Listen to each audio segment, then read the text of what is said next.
Welcome back. Thank you for tuning in. Today I'm talking about these two very desirable Grateful Dead tees, and it got me thinking about the history of the Jerry Bear or the Grateful Dead Bear. So I'm going to get into that first. Okay, I didn't really know the history of the bear, so I did some research.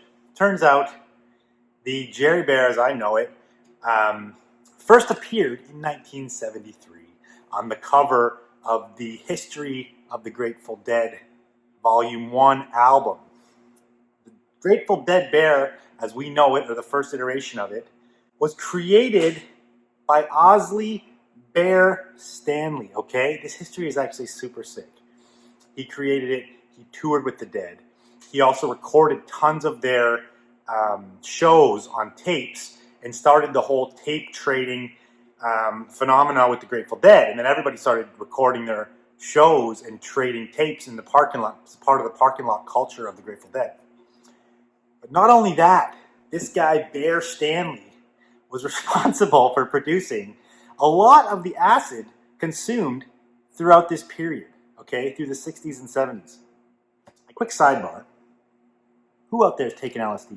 If you've taken LSD, put it in the comments. If you've liked LSD, put it in the comments. If you've had a bad trip on LSD, put it in the comments. I have had many trips on LSD because it was the only way to get high for $5 when I was a kid. So, we did our fair share, and it was good times. Get high for like 6 hours for $5? Come on. Let me know your experiences down in the comments. Again, the bear first appeared on the cover of the album in 1973, History of the Grateful Dead, Volume 1.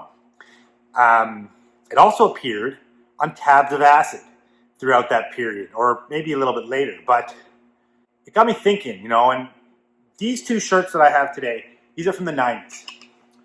We all know Liquid Blue licensed the bear. Throughout the 90s, just printed hundreds of different designs of Grateful Dead t-shirts, licensing the bear and the Steal Your Face logo. Stanley, Owsley Bear Stanley, also co-created the Steal Your Face logo. Don't know when that came out exactly, but super iconic. Both like synonymous Grateful Dead graphics that everybody across the planet knows. Got me thinking, okay, because you don't really see a lot of the bear. Like on the 80s t-shirts, in my perception, someone's going to slam me in the comments. You guys tell me what you think. But pre-1990, like throughout the 80s, most of the t-shirts that you're seeing are skeletons, skulls, more like rock and roll-esque graphics on Grateful Dead t-shirts. From my experience, roses and skeletons and things like that. You didn't really see the bear on t-shirts a lot throughout the 80s. There was some, but not a ton, okay? Then in the 90s, the bear just blew up.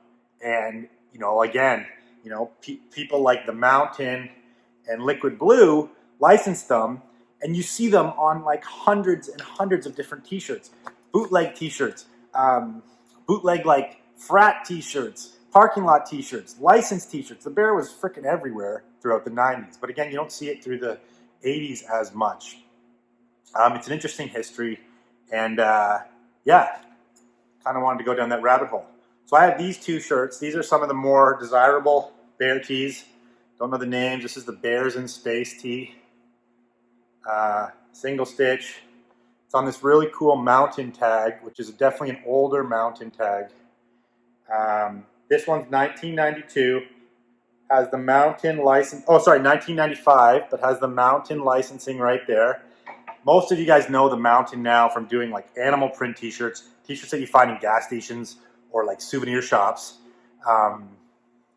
So definitely one of the cooler mountain tees. Very sought after, desirable Dead tee.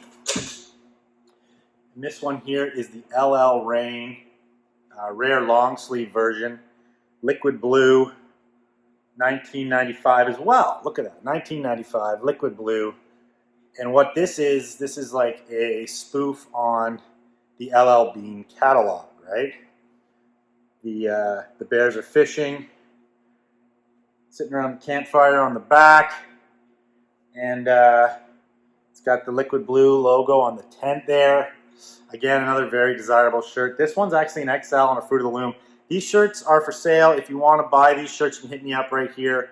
on my Instagram at Drew Heifetz. Yeah, I just wanted to kind of give you the history of the bear there. And like I said, created by Osley Bear Stanley, 1973. First appeared on the cover of that album. You can look it up. I'll put a picture of the album right here so you can see the first appearance of the Bears. They became synonymous with the Grateful Dead. Hope you learned something. If you learned something from my videos, if you want to learn more history of vintage clothing and history of random shit and whatever else, follow me. And thank you again. See you on the next video.